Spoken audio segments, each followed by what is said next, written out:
Hello, true readers. I wanted to make a video today to share some news with you. I have been fired from Uber. This happened to me about a month ago, and I haven't really been discussing it. I did make a social media post on my Facebook page because, and this is at the moment it happened because I was venting. I was extremely frustrated that this happened. But I didn't want to make a video about this right away, partly because it left me feeling pretty raw, and also because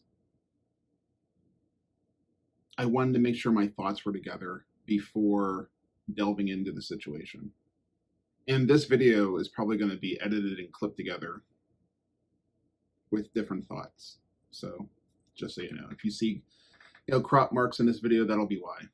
So the first thing I'd like to say is, and this might sound like whining, but I can assure you it's not. This is the absolute honest to God's truth. It's safe to say I'm kind of been fired because of cancel culture. I don't want to say I'm a victim of cancel culture, because I'm not a victim of anything, but I do believe my deactivation from Uber was due to that. So this all went down on June 15th. On June 14th, that evening, I had two riders, two separate trips in my cab that tried to bring in open alcohol containers. The first one was a younger gentleman, an adult, but a younger gentleman in his 20s, I'd guess him, from Rankin, in the projects near Rankin, or in Rankin. He tried to bring in a clear Solo cup full of a brown liquid, which I'm assuming was either bourbon or possibly brandy. And he tried to sweet talk his way around it when I told him to throw it out. I was very clear. You have to get rid of it.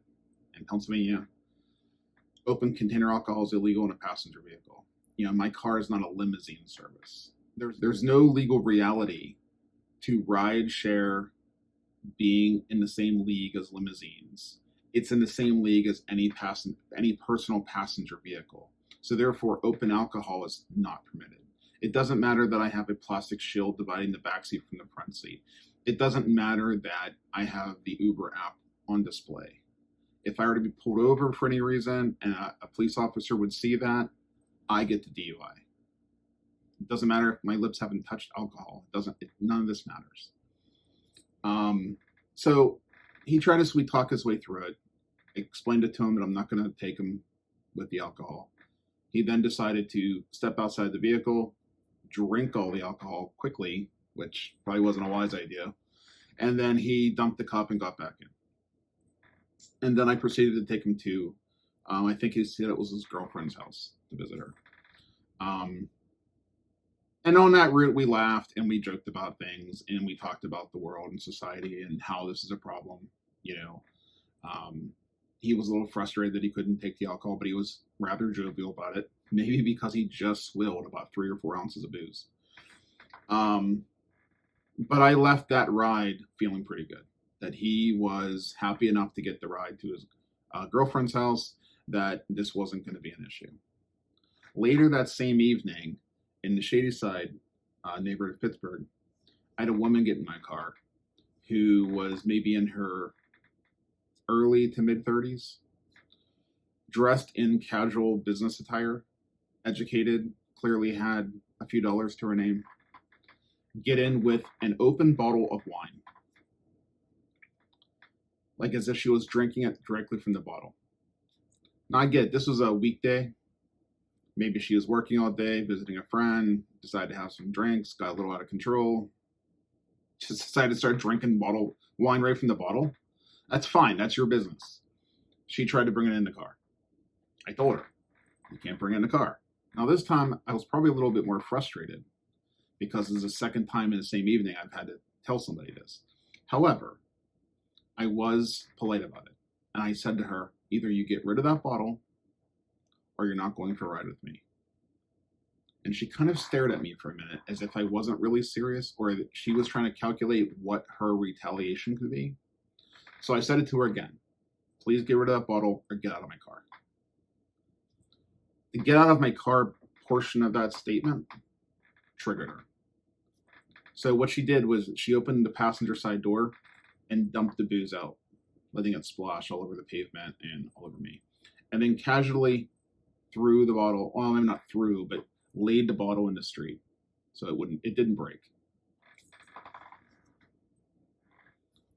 Against my own best judgment, I continued with that trip instead of canceling it. And she looked at me through the rearview mirror in my eyes as if this wasn't over. As if retaliation would be coming. The next day, Uber canceled or deactivated me, fired me, for making a passenger feel uncomfortable, as if I sexually harassed somebody, or generally harassed them or threatened them with violence of some kind.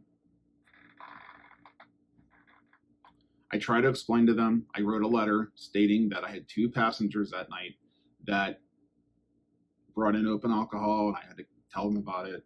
The rest of my drives that evening went pretty smoothly, as far as I could tell. You know, most of the people I drive in the Pittsburgh region are wonderful people. I mean, they usually have something to say that's interesting, whether it's about their jobs, about their family lives, about their romantic lives, about philosophy, politics, religion. I mean, in respectful ways. And I actually end up learning something from a lot of my writers. But that particular night, 2 of them were problems. And they decided to deactivate me, and they would not reactivate me based on the letter I sent. So that leaves me with one rideshare option to make a living, which is Lyft.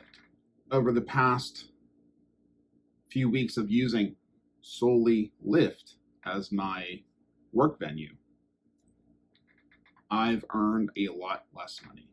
They simply don't pay as much as Uber does. Now, if you read the trade journals about this business, as I do, and I only read those trade journals because it's how I make a living, aside from the publishing work and my poetry. And I want to make sure that I'm knowledgeable about the day-to-day trends and what to look out for and what to be concerned about.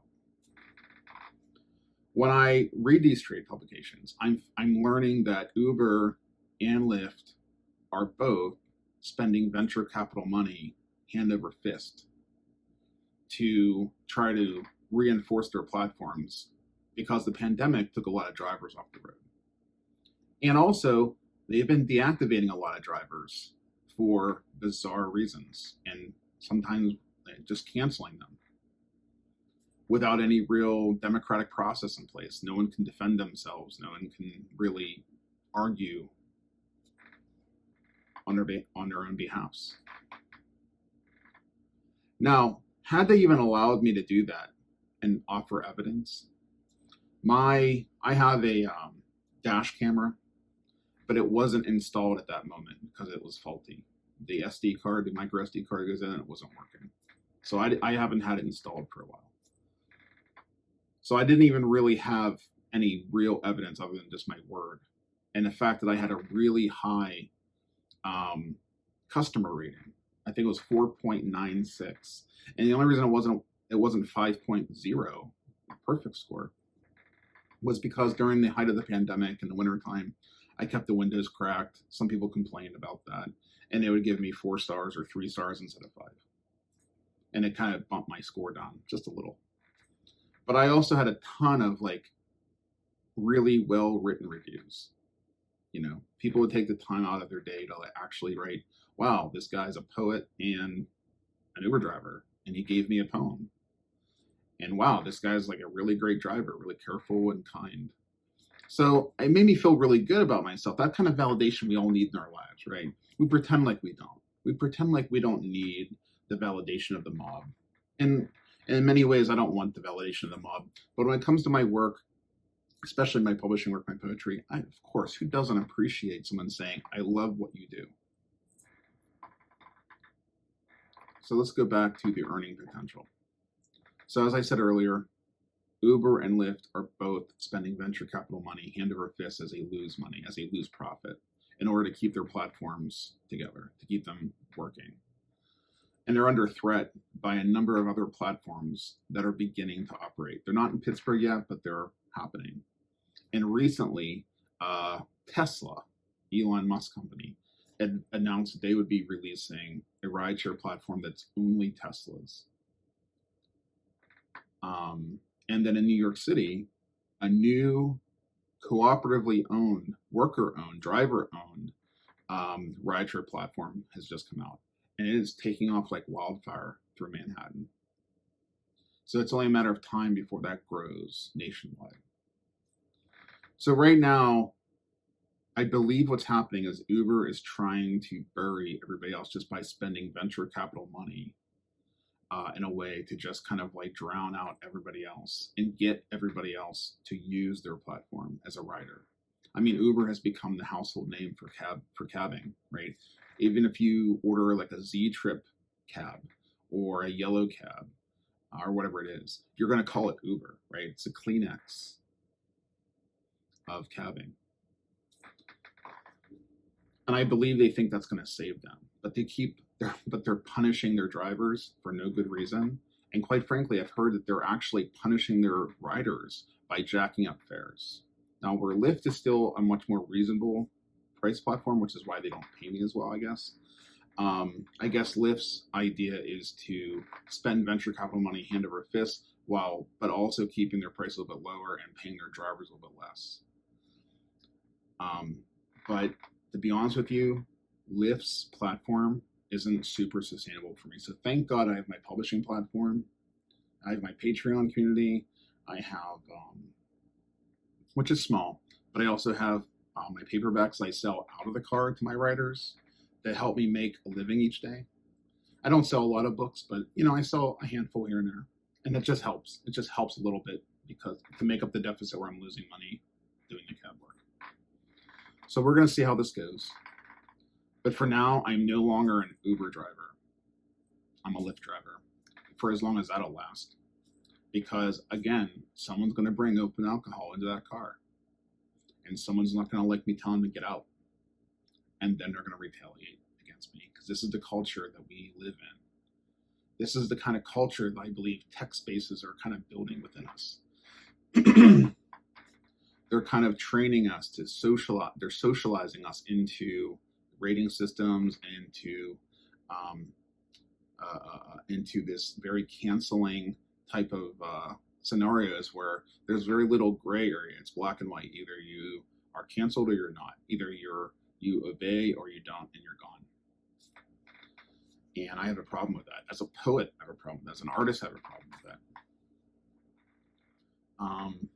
And as just a guy trying to make a living, trying to pay for his home, trying to pay for his car that he uses for work, these issues can be quite disastrous. So we'll see how it goes.